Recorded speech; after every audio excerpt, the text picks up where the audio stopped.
Bonjour à tous et bienvenue sur la page Les Oracles d'Alendra. Je suis Alendra et je vous propose aujourd'hui une guidance professionnelle pour une fois, ça va changer, tiens. Je me suis dit plutôt que le tirage à choix, on va prendre du coup le mission de vie d'Isabelle Serre pour regarder un petit peu ce qui se passe au niveau de votre vie professionnelle. Donc ceux qui ne sont pas intéressés par leur avenir pro, je vous invite à swiper cette vidéo. Allez, on est parti. Je vous rappelle de faire preuve de discernement. Vous ne prenez que si cela vous parle. Et si en revanche vous désirez un tirage privé, je vous invite à vous rendre sur mon site internet www.lesoracledalendra.com où vous pourrez retrouver mes différents tarifs et prestations dans la rubrique consultation médium qui est juste en haut à droite du site ici. Voilà. Allez, on est parti. Alors, de quoi va-t-on parler ? Projet créatif. Donc, on a quelque chose qui se met en place. Une personne très créative qui a l'intention de monter un projet de cœur. On a quelqu'un qui a envie de créer quelque chose d'assez solaire. Hein. Vous voyez, on a ça, la visualisation. Quelqu'un qui veut monter un projet qui lui tient à cœur. Donc, peut-être un futur auto-entrepreneur. Alors, qu'est-ce qu'on a ? Donc, si vous n'êtes pas concerné, je vous invite à swiper. Donc, on réinsiste avec le projet de cœur. C'est quelque chose vraiment que vous avez envie de faire. Pour moi, ça fait un petit moment que ça se met en place. C'est en train de germer dans votre tête et dans votre cœur depuis un sacré bout de temps. Hein. C'est quelque chose, pour moi, vous vous êtes renseigné vraiment pour... vous vous êtes renseigné pour mettre ce projet en place. Vous avez pu également transmettre, hein, parce qu'avec ce généreux du savoir, vous aimez partager justement vos connaissances et votre projet de cœur, il est peut-être en lien avec ce domaine. En tout cas, on vous dit d'avoir confiance. Peu importe ce qui arrive, vous êtes guidé, vous êtes protégé, vous avez du coup vos guides qui sont à vos côtés. Donc, on vous dit qu'actuellement, votre projet est en train de se mettre en place, mais vous ne savez pas trop en fait comment est-ce qu'il va se dérouler, est-ce que ça va marcher, est-ce que ça va pas marcher.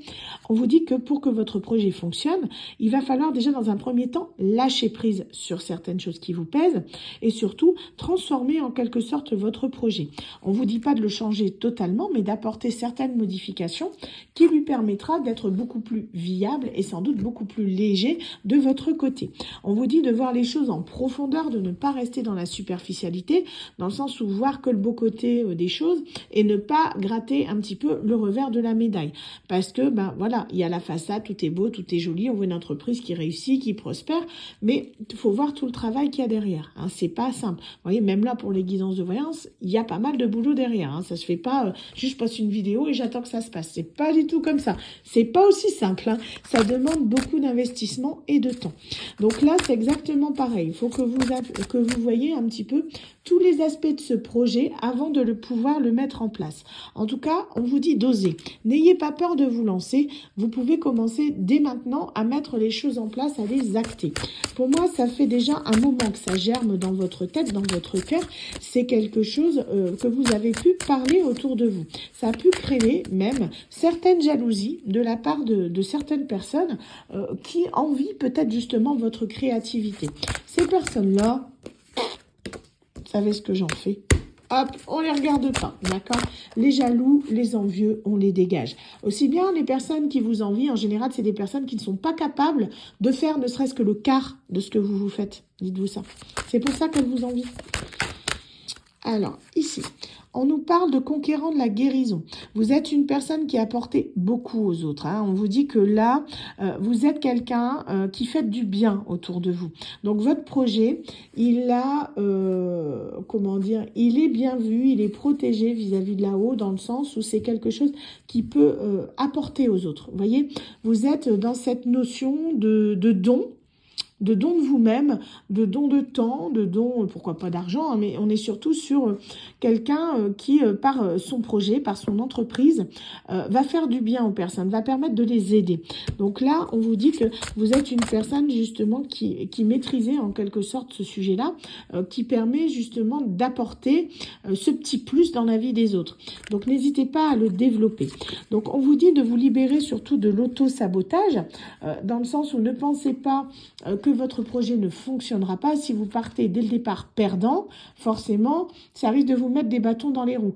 C'est une question d'affirmation, vous voyez, dans le sens où il faut que vous recalibriez votre inconscient de manière à ce que vous ayez des pensées positif en vous disant ça va marcher, mon entreprise est viable, je sais ce que je fais, je suis un bon auto-entrepreneur, je suis un bon dirigeant, je vais y arriver. En gros, c'est de l'auto-motivation. Hein, que si vous partez perdant en disant ça ne fonctionnera pas, c'est ce que je fais, c'est nul, c'est pas une bonne idée, forcément vous partez dans le négatif. Le négatif attire le négatif et l'inverse est aussi possible. Le positif attire le positif. Donc restez vraiment dans la positivité, dans le sens en vous disant que votre projet va fonctionner. C'est juste une question de temps. S'il y a un retard ou qu'il y a des blocages, c'est juste que c'est pas le bon moment. C'est pas pour autant que votre projet est acheté à la poubelle. D'accord? Ne perdez jamais espoir. Ça, c'est important. On vous dit en tout cas de vous libérer de ces pensées limitantes. Vous voyez, c'est quelque chose que vous devez sortir de votre esprit. Vous êtes capable, vous êtes une personne compétente qui met en place un projet qu'elle a elle-même créé. Tout le monde n'est pas capable de faire ça. Dites-vous ça. Hein? Donc, il n'en tient qu'à vous vraiment d'avancer sur votre chemin de vie et de vous lancer dans ce nouveau projet. Hein. C'est quelque chose qui vous tient à cœur depuis longtemps. Pour moi, vous en parlez autour de vous. C'est quelque chose vraiment que vous avez envie de monter depuis très longtemps. Hein. On vous parle ici d'entreprise familiale. C'est quelque chose que vous pouvez monter avec des membres de votre famille ou le faire en petit comité avec des personnes de confiance de manière très conviviale. De telle façon à ce que dans votre entreprise, on se sent bien. En fait, c'est pas une usine juste à brasser de l'argent. C'est un endroit où certes, peut-être on gagnera pas des milliers et des cents, on gagnera sa vie correctement, sans doute, mais dans lequel surtout on se sentira bien, dans un climat de travail sain et épanoui, et qui en plus fait du bien aux autres. Et c'est là que c'est vraiment enrichissant. Vous voyez? Donc on est vraiment sur quelque chose ici. Vous voyez, on nous parle de communicant, dans le sens où c'est quelque chose qui est très, un endroit où on se sent bien et où justement on a envie de venir travailler. C'est le fait que vous êtes dans un climat comme ça qui fait que vous ne manquerez jamais d'employés, par exemple, dans votre entreprise. On n'a pas envie d'aller dans une entreprise dans laquelle où on sait que les employés se sentent mal. Par contre, tout le monde a envie d'aller dans l'entreprise où on sait qu'on se sent bien, qu'on est bien traité. Vous voyez? Donc pour moi, il y a vraiment ça. Il faut que vous restiez dans cette optique-là, dans le sens où on est dans un endroit qui est très convivial, où on se sent bien, on est en famille. On travaille vraiment les uns avec les autres en harmonie, on communique, on partage, on n'est pas dans une dictature, on n'impose pas les choses, on discute parce que c'est un projet qui nous tient à cœur et surtout, on n'en oublie pas nos valeurs. Donc ici, pour moi, vous allez être dans le doute pendant un petit moment par rapport à ce projet, savoir si c'est viable ou pas. Vous allez beaucoup vous remettre en question, vous voyez. Mais on vous dit que de voir plus grand, gardez votre troisième œil ouvert, écoutez votre intuition, d'accord? Votre intuition, elle est bonne. Si vous pensez que votre idée est bonne, c'est qu'elle l'est, d'accord? Il n'en tient qu'à vous qu'à la lancer. Donc, faites-le petit à petit, aussi bien si vous avez un autre travail à côté. Essayez de mettre des choses en parallèle. Ne quittez pas tout de suite votre ancien travail, votre futur ancien travail, le temps de mettre en place l'autre projet. Comme ça vous permet de lancer tout doucement la machine et d'avoir quand même une petite soupape de sécurité, le temps que vous ayez l'impulsion nécessaire pour votre nouveau projet. Hein. Donc, on vous dit que là, pour moi, vous allez douter parce que vous allez avoir quelque chose, un événement imprévu qui va vous tomber dessus, quelque chose qui va vous déstabiliser. Mais, comme je vous disais tout à l'heure, ne vous inquiétez pas par rapport à ça. C'est juste peut-être que dans le feu de l'action, vous avez envie de lancer votre projet, voilà, vous avez peut-être oublié certaines choses, d'accord? Ça peut arriver, c'est le début de votre création d'entreprise, c'est pas pour autant que vous devez vous décourager. On fait tous des erreurs, d'accord? On est des êtres humains, on n'est pas parfait, voilà. Vous vous lancez dans ce projet, il y a peut-être 2-3 choses que vous avez oubliées, vous allez les rectifier. D'accord, votre projet, il va se transformer. Vous allez mettre les choses en place pour que votre projet coule de source et aille bien sur ses rails. Donc, on vous dit qu'à partir du moment où vous ne lâchez rien, où vous mettez les choses en place correctement, vous voyez, on a la promotion. Le fait que là, on a les petites fleurs, ici on a le mois d'avril, donc le printemps, on y arrive bientôt. Ici, vous voyez les fleurs qui éclosent, dans le sens où votre projet, en fait, commence à donner ces magnifiques fleurs. Vous avez planté les graines, vous commencez à récolter ce que vous avez semé. Donc, en fait, il faut juste un peu de temps, de patience, beaucoup d'amour, beaucoup de courage, beaucoup d'investissement. Et vous allez voir que votre projet, en fait, il a toutes les chances de réussir à partir du moment où vous le souhaitez vraiment. On vous dit que vous allez avoir de l'aide, d'accord? Ne vous inquiétez pas. Il y a une aide qui va arriver à vous, une aide d'une personne de confiance, une personne qui va justement vous aider à obtenir votre succès, votre abondance. C'est une personne qui va vous soulager, qui va vous permettre vraiment, j'ai l'impression, comment dire, de vous soulager de l'administratif. Parce qu'ici, vous voyez, j'ai le dirigeant, les démarches écrites et l'indépendance d'organisation. J'ai l'impression que cette personne, ça peut être un comptable ou une personne qui s'y connaît peut-être dans tout ce qui est administratif, paperasse, compagnie. Cette personne, elle va vous soulager d'un poids. C'est quelqu'un soit qui va vous apprendre le métier, au niveau de l'administratif, comment gérer votre entreprise ou compagnie, ou une personne que vous allez employer, déléguer, qui va gérer cette entreprise.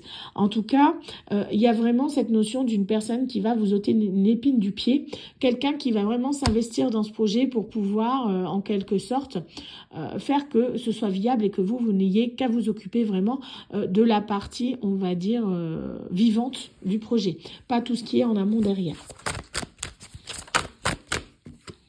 Alors, ouais. Donc, on vous dit de faire attention. Hein. Pour moi, il y a des personnes qui vont vous tourner autour. Qui dit réussite dit jalousie, on l'a vu tout à l'heure. Mais on vous parle aussi ici de personnes qui vont peut-être vous faire des fausses promesses. D'accord? Si, mettons, vous signez des contrats ou que votre métier a trait à des promesses de contrats ou autres, ou de chantier, ou peu importe le domaine que vous exercez, attention, d'accord? Assurez vos arrières si, mettons, la personne n'assure pas ses engagements. Qu'est-ce que vous faites si, mettons, la personne, alors soit la personne que vous employez, ou, mettons, si votre client ne paie pas sa commande. Qu'est-ce que vous mettez en place dans ce cas-là? Vous voyez? Faites attention à ça. En tout cas, on vous dit que peu importe ce qui arrive, je vous l'ai dit tout à l'heure, vous êtes protégé, d'accord? Donc, il n'y aura rien de grave. Mais essayez de, comment dire, d'anticiper en quelque sorte. Si, mettons, il se produit tel ou tel cas de figure, comment j'agis? Qu'est-ce que je fais dans ce cas-là? Vous voyez? Essayez d'être malin, d'assurer vos arrières à ce niveau-là si une personne ne tient pas ses engagements. Parce que pour moi, on a une personne ici que vous allez peut-être vouloir embaucher. Et je ressens ça comme ça, la personne va peut-être vous lâcher à la dernière minute, par exemple. Vous voyez, ça peut arriver. Donc, on vous dit, dans ce cas-là, qu'est-ce que vous faites? Comment vous vous organisez? Est-ce que c'est vous qui reprenez le poste au pied levé? Est-ce que vous avez une personne en plan B que vous pourrez engager si cette personne, mettons, ne vient pas? Voilà, quoi. Mais dans tous les cas, on vous dit, ne pensez pas que vous n'êtes pas légitime à ce poste. Ne pensez pas que vous n'êtes pas capable. Ça ressort encore. Hein. On vous dit d'enlever toutes ces pensées négatives et justement de vous libérer de ce sentiment d'incapacité. Il faut vraiment que vous avanciez en étant dans le positif, en vous disant que ça va marcher. Donc, on vous dit, si vous avez besoin, faites un point, prenez une pause, faites le bilan, un petit temps de repos, que ce soit quelques jours, voire 1 ou 2 semaines, vous prenez quelques jours de congé, et surtout, vous vous posez et vous reprenez par la suite. Mais en tout cas, lancez-vous, hein, d'accord? Allez vraiment sur votre chemin de vie, peu importe le domaine que c'est, mais c'est quelque chose de vraiment qui va vous passionner. Alors, je vais prendre les petites cartes ici pour compléter, pour voir quels domaines peuvent être concernés par cette guidance. Pourquoi pas? Vous ne prenez que si cela vous parle. Si ça ne vous parle pas, vous ne prenez pas, d'accord?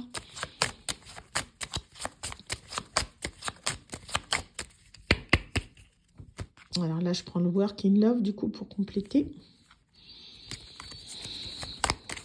Alors, quel domaine ça peut être ce métier? Donc, cette personne, elle se lance dans quel domaine? Je peux avoir 2-3 cartes, s'il vous plaît? Bah, du coup, je dis 2-3 cartes, j'en ai 3 qui sortent. C'est merveilleux, ça, non? Donc, on a ici la beauté, le bien-être. On vous avait dit, hein, le soin des autres. On a le domaine ici de la communication, du marketing. Vous avez parlé du communicant, hein, voilà. Et on a l'industrie. Ça peut être aussi une personne qui regroupe ces 3 domaines. Par exemple, vous allez peut-être vous lancer, je sais pas, dans des box des beautés ou des choses comme ça. Vous voyez, parce qu'on a le fait de communiquer par Internet, les réseaux. Vous voyez, on a ça. L'industrie, donc c'est quelque chose qui s'exporte, qui s'importe, qui est à grande échelle. Et on a la beauté, le bien-être. Peut-être que vous allez lancer une marque de cosmétiques vegan, hein, j'en sais rien, pourquoi pas. Ou que vous allez lancer des box beauté ou des choses comme ça. En tout cas, on vous dit que là, ça peut être sur ces 3 domaines, ce projet, pour ceux qui se sentent concernés par cette guidance. Voilà, j'espère en tout cas que cette guidance professionnelle, une fois n'est pas coutume, vous aura parlé pour certaines personnes. Quant à moi, je vous souhaite à tous une excellente journée et vous dis à très bientôt sur la page des oracles d'Alondra. Bye bye.